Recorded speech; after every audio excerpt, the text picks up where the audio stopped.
Alors, je suis venu à l'alpinisme surtout grâce à ma famille, à mon papa qui était aussi montagnard.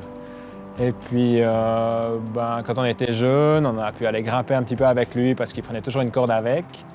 Et puis après, on a fait des camps d'escalade et puis on accrochait gentiment comme ça. Pour moi, l'importance des montagnes, surtout en Suisse, c'est qu'elles offrent aussi une grande diversité et puis elles permettent à chacun de trouver un endroit pour s'exprimer simplement. Oui. Alors, j'ai eu l'occasion d'aller faire de l'alpinisme et puis des voyages dans pas mal de pays différents.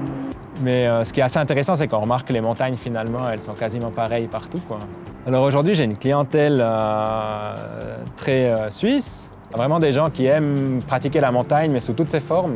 Comme on est avec des gens, finalement, tous les jours, on est obligé d'avoir un super contact avec eux. Si le courant ne passe pas, c'est des semaines qui ne sont pas agréables pour l'un ou pour l'autre, mais généralement, la montagne, elle réunit plutôt les gens. Hein? Ouais. Quand même une tendance qui s'oriente vers les sports d'endurance et puis la performance au niveau de la vitesse. Mais on a quand même une majorité de clientèle qui viennent gravir les 4000, qui sont un peu les montagnes emblématiques de nos Alpes, et puis qui restent, elles, très traditionnelles finalement. Et puis l'intérêt du métier de guide, c'est pas la montagne sur laquelle on grimpe, c'est vraiment le client avec qui on est. Aussi la joie qu'il aura lui qui va faire que c'est une belle journée ou bien pas pour nous.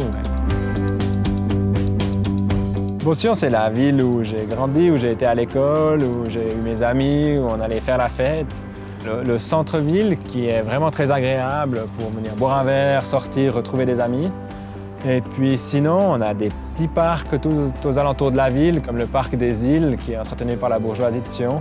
Ici, on a la chance d'avoir la falaise qui est au milieu de la ville de Sion, où on vient souvent l'hiver parce que c'est un vrai petit fourneau.